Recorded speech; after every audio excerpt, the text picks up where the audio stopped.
Ooh, probably the most exciting part of the week, just because there were no losses involved. The Kraken section, not so bad. Same with the Sounders, just unfortunate with the Sounders. You split the two games. You're not advancing yet.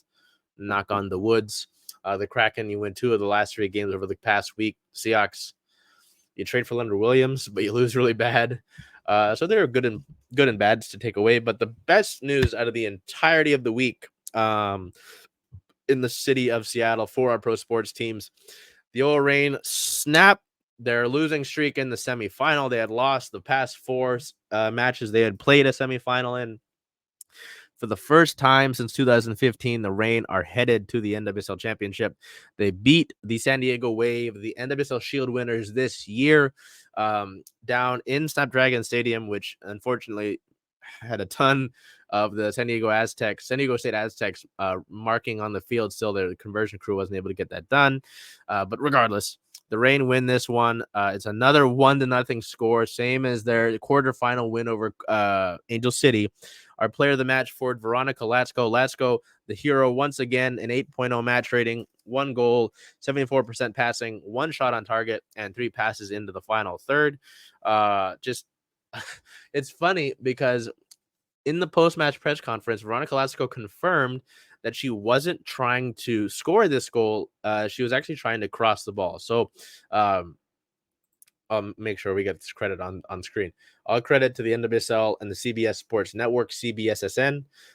We'll show you that goal right here. You can see by watching it, it is very much a cross, as Latsko confirmed in the post-match press conference. But you'll very much take it, especially in the playoffs. Off Rose LaBelle, picks it up. Latsko, end line. That cross off the post and in. I think Sheridan thought it was going wide. 1-0 OL Reign. Wow, that was the biggest anticlimax ever. Latsko definitely wasn't going for goal from the first look that I had, but who cares? It's 1-0 to OL Reign. I think that caught everybody by surprise. I think Kaylin Sheridan thought it was going over. We can see it, another look here. Roosevelt peels out to the right-hand side. Plays a little intricate ball in the inside. Latsko's just gone for the cross.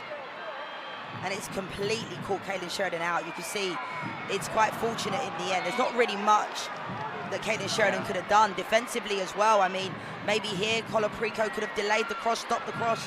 Pogash has to get tighter. Yeah. Casey Stoney, we spoke to her about that, delaying the cross. I mean, you see the ball. She was at the Rough and Tumble watch party. I very much thought this ball was going up and out of bounds. I did not at all think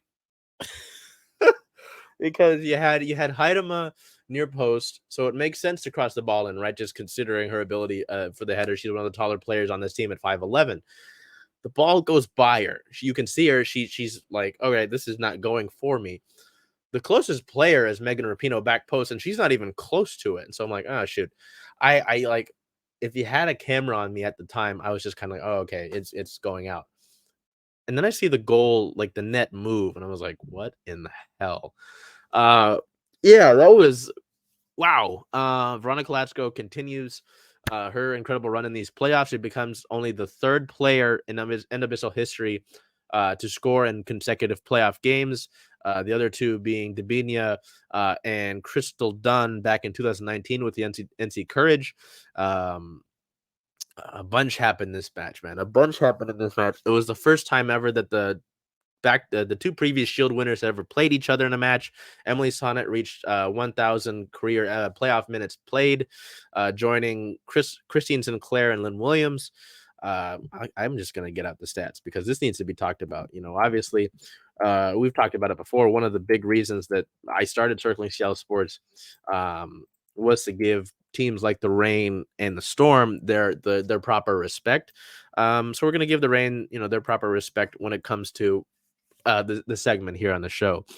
Yeah, we looked at it here. So it's funny.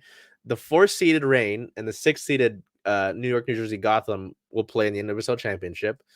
Portland loses to Gotham, and the Wave loses to the Reign. This was also the highest attended playoff match in NWSL history at 32,000 262 fans packing into Snapdragon Stadium. It's the third time that the Reign have been in the NWSL Championship, and the first time since 2015. The Reign, in case you did not know, their first 3 years in the league, they made it twice.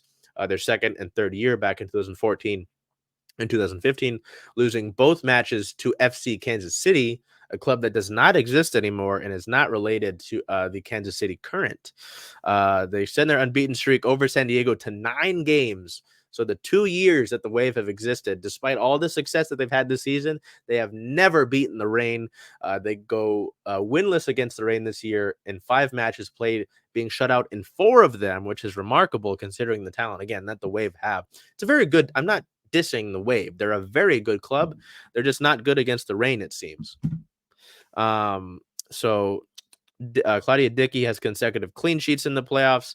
Last week, when she made her quarterfinal, when she played in the quarterfinal, she became the 5th goalkeeper to record a clean sheet in her playoff debut, and the 3rd youngest to do so.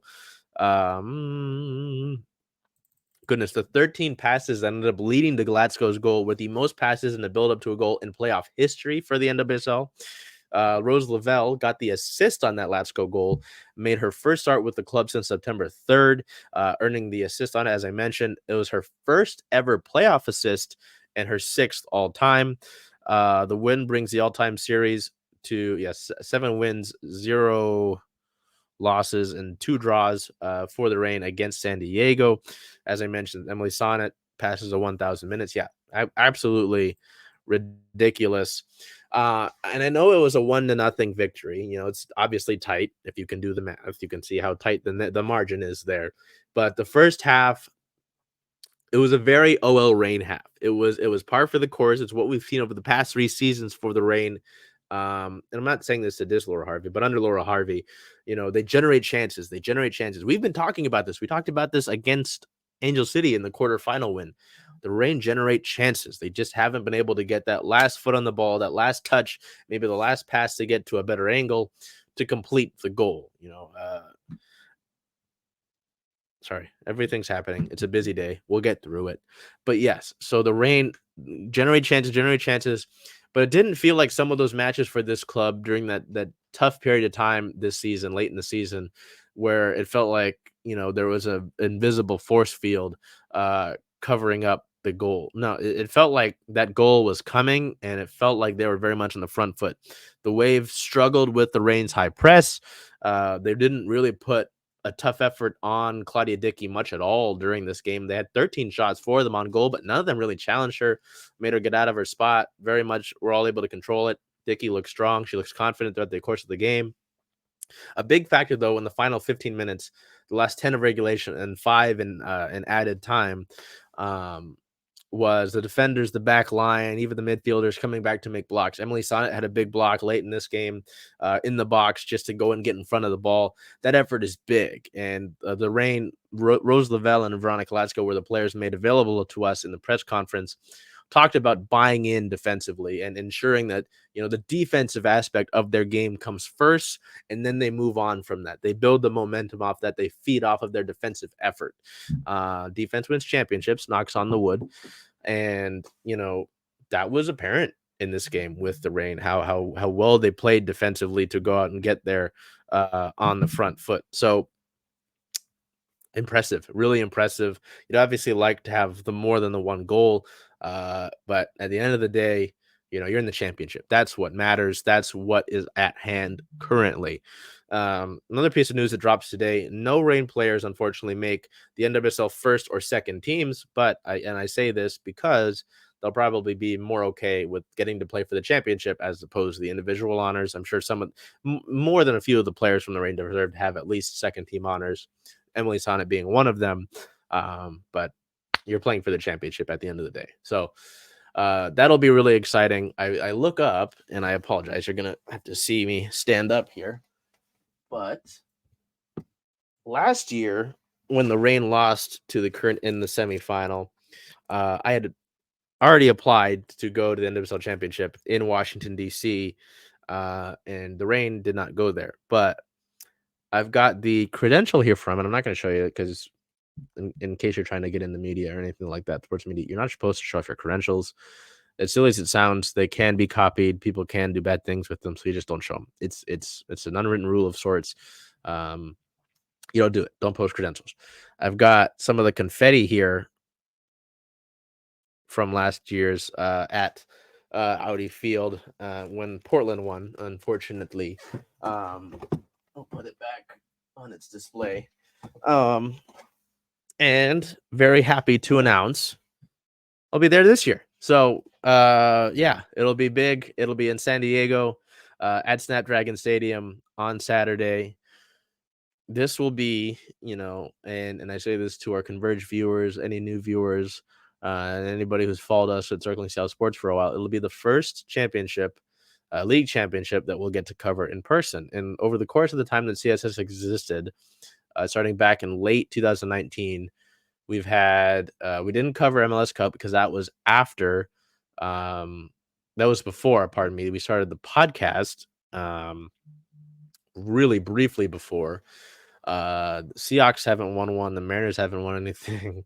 The Storm won the WNBA title in 2020, but obviously we were in the bubble at that point. They were in the bubble and we were in lockdown, so couldn't cover that in person. We talked about it on the podcast, but that was about it. The Seawolves have been, but they lost, unfortunately, a few years ago. Let's see. Sounders haven't made it. They made it to the MLS Cup in 2020, but lost. So we probably talked about that on the podcast as well. The Kraken obviously haven't made it. The Sounders did win CCL. It's not a league title, so we did that. That'd be the one. Yeah, this is it, man. I mean, sorry, I apologize for reminiscing on it, but this is big for us. We still got a lot of room to go. I know that, a lot of people are proud of us, and I appreciate that, and I take that to heart. But yeah, oh God, this is big, man. I mean, the Reign, again, don't post credentials, but on the wall over to my right here in the home studio, I've got all my first credentials from each team. The Reign's the first ever credential that I received. The whole team, the whole franchise, top to bottom, whether it's the ownership, not so much the ownership, but people with the ownership, general managers, front office members, staff, to the players and to the fan base. The Reign have been our biggest supporters overall across any team. We get a lot of followers recently for Kraken, recently for Mariners. But the Reign, that's been huge for us, so it means a lot that the first championship that I'll cover will be them. So that'll be really special. And looking forward to getting Reign content out across our social platforms and Circling Seattle Sports out all week. Sorry, I'll run the social media banner. I apologize. I didn't plan on doing this. You're like, oh, this guy's crying now. Yeah, I apologize. Okay. Yeah, remarkable. So we'll get content all week long, mostly be articles. We'll look at Gotham and the matchups that they present. Really great that it'll be Ali Krieger against Megan Rapinoe and both of their final matches of their career. Unfortunate that one will have to end in heartbreak, but glad at least that the two longtime friends, the two U.S. Women's National Team legends, will get to end their career playing for a title. So that will take place, as I mentioned, the NWSL Championship, November 11th versus Gotham FC, New York, New Jersey, at 5 p.m. Pacific time. You can watch this game. It's going to be broadcast on, try to get rid of the social banner, on CBS and on Paramount Plus. You can see to the left, on your left-hand side of the Gotham logo, is the new NWSL Championship, debuted this year by Tiffany & Co. in partnership with the NWSL.